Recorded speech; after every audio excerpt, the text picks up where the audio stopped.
Okay, this is a video for Zion to show you the oscilloscope, and I'm just going to power it up first. Usually takes a few seconds for the image to come up there because it's a CRT and it has to warm up. And there it is. Okay, so it's alive. And over here I've got a signal generator set to 100 Hertz. And so once I turn this volume up here, this should start showing up on the screen. So there it is, right there. This up here will change the amplitude. And this over here will change the frequency display or the time divisions. As you can see, like that.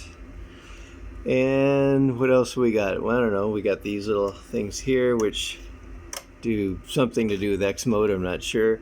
Here's the intensity adjustment. Here's the focus adjustment. And here's the scale adjustment. Turning that up or down. Got all these here. Yep. Seems to be working fine.